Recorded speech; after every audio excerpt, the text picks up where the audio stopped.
Welcome back. Hey everyone.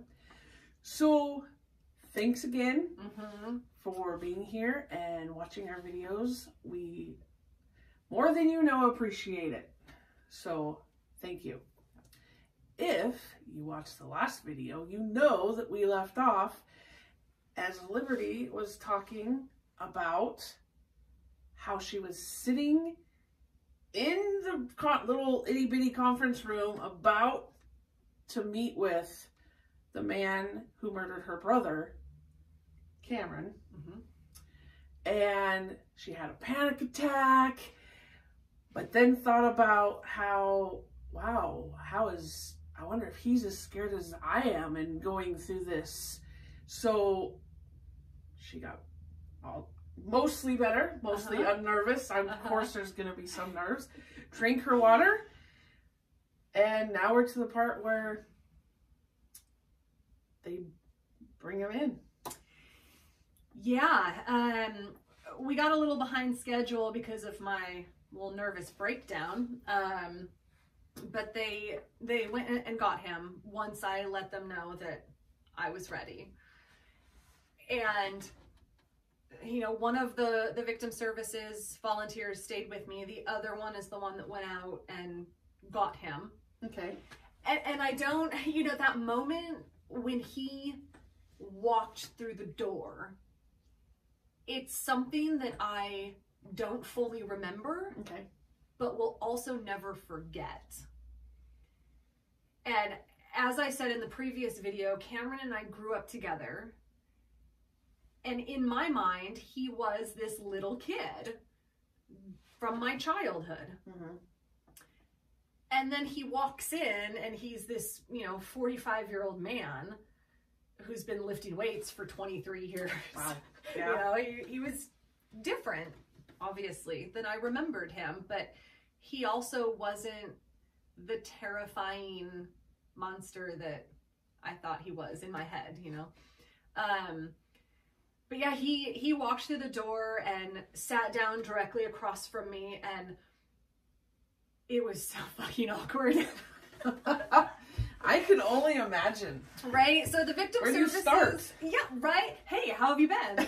What have you been up to? Right. You know? So the two women who were the victim services volunteers were sitting next to us, and they had told me, you know, they're going to stay out of it, but they're there, and they will kind of, if there are long, awkward pauses, they will kind of help with that. And so he and I are sitting across from the table from each other, and it was like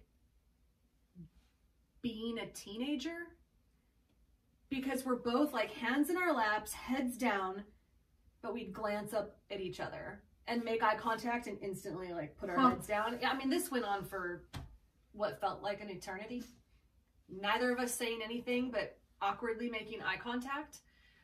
And so finally, one of the women says, you know, so, Liberty, you have tattoos, and Cameron, you have tattoos. Why don't you talk about that? And we were like, yes, ma'am. Right? Wow, yeah.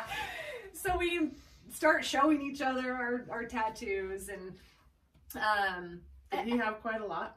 Not too many. Not too many. I have more.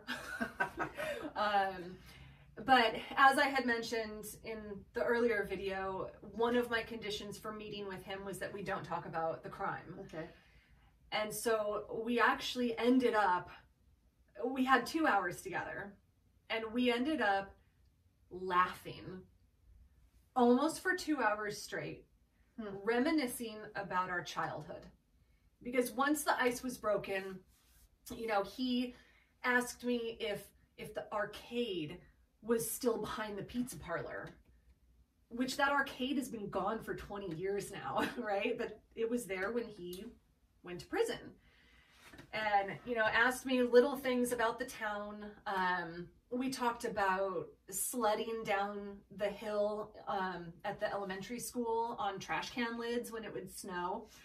We talked about, we would always, the whole school would have week-long parties on spring break up at a campground in the woods. Okay. The whole school would go. We would have kegs and live music, and you know, it was a week-long party. And so he asked about that, and you know, just laughing about things from our childhood, which was pretty great. But he also was very respectful to not ask me about people. Okay. And that was one thing I was worried about, because there were a lot of people who testified against him during the trial. And so I didn't know if he would try to get information from me about these people, but he didn't. He was so respectful, didn't ask me about people, didn't curse, not one curse word. I was dropping F-bombs left and right. And he did not curse at all. And so, you know, there were still a lot of awkward pauses. And he was showing me pictures of his nieces and nephews. So he was allowed to bring stuff? He had printed pictures. Okay. Yeah. And no, I just think that's cool that they... Yeah, oh yeah. Yeah, he had printed pictures, and his youngest sister was in my grade. Okay. So I knew her pretty well. So he was showing me pictures of her kids, and he said something at one point. Now, you know, keep in mind, this is 1997 that he went to prison. And he said something that really stopped me in my tracks. He said, "I've never used a cell phone before, but I think you can take pictures with them." And I was just like, wow, what? Whoa, buddy. I mean, it's shocking. Like, our lives are this. Yeah. And he's never used one.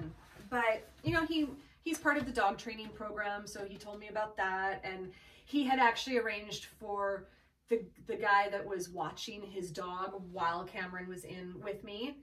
He arranged to have that guy bring the dog to the window and knock on the window. And so the guy knocks on the window, and Cameron and I both get up and immediately walk around the table and come and stand shoulder to shoulder at the window looking at the dog. And we're touching, and it didn't even cross my mind. It wasn't something like, oh my God, we're standing close to each other, our shoulders just touched. Right. There was none of that. And at dinner that night, one of the volunteers that was with us, she said, "I am so impressed by how you both just came together at the window and stood side by side, and it didn't feel uncomfortable." So that was an interesting moment. But I had told the two volunteers that even though I didn't want to talk about the crime or about my brother, that I was willing to if Cameron felt he needed to. Okay. I was willing to listen. But what I did specifically want is to tell him that I forgive him. Okay. And so I had said to one of the women, if we're running out of time and I haven't done it yet, remind me. And so about 15 minutes to the end, she said, like, "Isn't there something you wanted to say?" Okay. I have never stumbled over my words so severely in my life. I just kept talking. I kept talking, and I was so uncomfortable, and I couldn't look at him. And it was like that panic attack started to resurface. But somehow I managed to get out, "I forgive you. I have never hated you. I'm not angry with you." And I didn't realize this until one of the women told me later, because I could not look at Cameron when I was saying that. I was not strong enough to look in his eyes and tell him that. So I told the table. But apparently at one point he started crying. And by the time I looked up, he was composed. So I didn't see that. But then I finished my awkward ramblings, and he spoke, and he asked for forgiveness, thanked me for my forgiveness.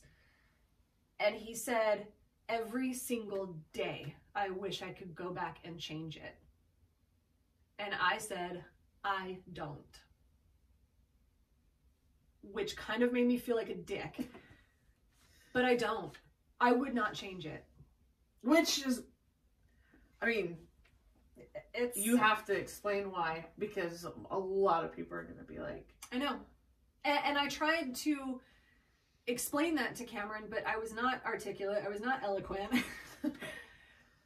But my life is what it is because of what I've been through. Okay. And, you know, volunteering in prisons, I found my purpose in life. I had spent more than a decade running around the planet trying to find where I belong and what I'm meant to do. And I could never find it until I walked into this prison here in Alaska. I found, from day one, I found my purpose in life. I found my passion. I found what I'm meant to do. And if my brother hadn't have died the way he did, I wouldn't have that. So perhaps that is a selfish way to feel, but I wouldn't change it. I wouldn't change anything. Well, I don't think what you're saying is, oh yeah, if I could plan out, this is what I would plan to have happen. But if someone said, hey, Liberty, look, you have one chance, you can go back and change everything, that you're saying, I wouldn't, because I'm now the... So, no, I understand. Yeah. In the sense of there's things that have happened that when you're younger, you think, oh man, that's awful. That should never have happened. But yet you grow, you learn, you become stronger. And so... Yeah, and there's lessons in absolutely everything. I believe there are lessons in everything. Even the shit. Yep. Especially the shit. Yep. And it may take years to figure out what that lesson is, but once you get through the severe pain of something like having someone murdered, there is a lesson in that. There are so many beautiful things that have happened not only in my life, but in other people's lives around me that more than likely would not have happened if my brother were still alive. You know, like I said, I come from a very small town that is riddled with meth. Everybody was using meth. My brother's death scared people so severely that almost every single one of my brother's friends quit doing meth because of his death and have not gone back to it. I mean, they all quit and they were done. And how many of them... Yeah, how many people use meth till they die? Right. I mean, you know, so I've always believed that you have to look for the good in things because there always are good things. And it's hard and it may take a while, but those lessons are there and there's beauty there eventually. So leaving that room, how was that? Was that awkward? It was really awkward because we both stood up. And is there more that you wanted to? No, I mean, that was kind of it for that. You know, as far as the conversation, 2 hours was a good amount of time. Okay. It was just long enough, but not too long. And it was exhausting. I was so tired at the end of 2 hours from doing nothing more than sitting in a chair. I was exhausted. And what more do you say, you know? So the correctional officer was knocking on the window saying, you know, time's up. And so both Cameron and I stood up and it was just kind of like, bye. And I walked out. We did agree to keep in contact. So he and I do still write letters pretty regularly, which is fantastic.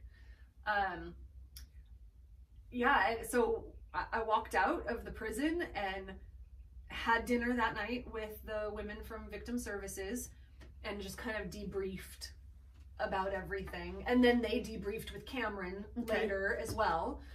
And it was such a stressful, awkward, surreal situation the whole day, but it was so healing and beautiful. I have absolutely no regrets about doing it. And I know Cameron doesn't either. His mom said that for the first time in 23 years, when she talks to him on the phone, she can hear hope in his voice. Wow. It's like me forgiving him gave him the permission to forgive himself. And I think that's beautiful. I mean, yeah. What do you even say about that? You know, he's getting out in 2 years. Whether we like it or not, he's getting out in 2 years, and I feel that he's ready for that. And I want him to come out into the free world as a better person who has forgiven himself, instead of coming out as that monster I always had nightmares about, who butchers my parents in their sleep, you know? Because he is coming back to our hometown. And he literally is going to be living right across the street from my parents, because that's where his parents live. Well, think about a person who has a lot of self-loathing. Mm-hmm. They usually treat that with something. Yeah. And so just the fact that his mom said you can hear hope in his voice. Hope for what? I mean, if you think about hope for life, which Mm-hmm. means before there wasn't hope for life. Right. So what kind of person? It's almost like two whole doors and two whole directions. Mm-hmm. One is him without knowing anything about how you feel. Yeah. He goes through that door with that self-loathing. Where does that take him? Right.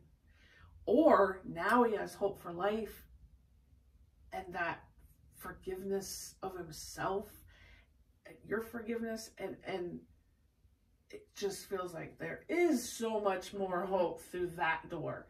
So I think it speaks volumes to how important the whole idea of restorative justice and all of that is. Because, I mean, for you, you said it was completely healing. Mm-hmm. And you still keep in touch with him through letters. Yeah, I'm no longer afraid of him. I'm no longer counting down until he gets released. And he no longer gets in trouble in prison. He was kind of a fighter. But in the year that since he and I met, he's not gotten in trouble. He's stopped getting in trouble. Which says, I mean, that speaks volumes for a prisoner. Yeah. That blows away the idea that, oh, punish, Mm-hmm. throw away. Wow. Just, I mean, yeah.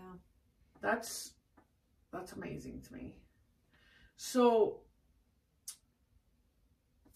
in the letters that you guys have written, Mm-hmm. has he talked any more about that visit? Yeah, I was actually down in Oregon last month and had told him that I was going to be in Oregon, and we had talked about seeing each other, but because of COVID, right, I wasn't allowed in. So, but yeah, I mean, we write letters pretty regularly, and you know, he's to the point now where, you know, the clock is ticking for him for getting out, and he's starting to talk in his letters about what he wants his life to look like when he gets out, like what he wants to do for work, where he wants to live, that kind of thing. So he's making plans for his reintegration into society, instead of having that mindset like, nah, fuck that, like, yeah, whatever, I'm gonna get out. And you know, so the chances of him reoffending, like, who knows, but they seem less now. That's what I was thinking, is that no matter what, Mm-hmm. if you think, well, she shouldn't have forgiven him, that's the stupidest thing ever, he's a piece of shit, whatever, if you want to think that, you gotta think about the fact he's getting out. There's nothing anybody can do about it. He's getting out. Soon, too. Yeah. And I've said before, how do you want people to get out? Yeah. I mean, right. So. Well, and it's, you know, the aftermath of me visiting him. So when I got back to my parents' house, I sat my parents down and I said, I did not go to the Oregon coast. Please don't ground me. But I told them I went to see Cameron. And of course my mom like visibly flinches and she said, Cameron? And I said, yeah, that Cameron. And I said, I did not tell you guys because I didn't want your opinion. This was for me. This was not for anyone else. And I said, I didn't want, to be influenced by anyone's opinion of if it was right or wrong. And my dad said, we would never tell you it was wrong. It was absolutely the right thing to do. And my mom decided that she wants to go see him as well. She hasn't. Well, and then, the pandemic. Right. But she, and she spoke at the trial 23 years ago and said, I forgive you. And now she wants to go in and see him, or at least have some kind of contact with him before he gets out. My parents are still friends with his parents. His dad and my mom actually grew up together. So it's a very entwined family and community. So, once I started to tell people that I had gone to see him, I was really shocked by the range of reactions. Some people said, good for you, I'm proud of you, that's amazing. Other people said, I totally don't understand it, but if that's what you needed to do, we got you. Right. And other people were pissed. People who were not even a part of the situation 23 years ago, people who weren't even born 23 years ago, were furious and could not understand I was a horrible person for forgiving him. But it came down to, it doesn't fucking matter what other people think. Right. I did this for me, and it benefited Cameron. It benefited our parents and a lot of people in our tiny little community, which he will be returning to. Right. But it's always hard when people are talking shit about you to realize that it doesn't matter. Right. It's their opinion. I did what was right for me. And it was so damn beautiful that I can't even explain it. I healed so much in those 2 hours with him than I have in 23 years since it happened. That's it was the best thing I've ever done for me and for him. I don't regret it, and it doesn't matter that people are pissed at me for forgiving another human being, because it's my situation, it's his situation. What everyone else believes. Deal with it. Yeah, exactly. And I had to say that to some of the people in my hometown who were coming up to me just horrified that I would forgive Cameron. And I had to tell people, fucking deal with it. You have nothing to do with it. Right.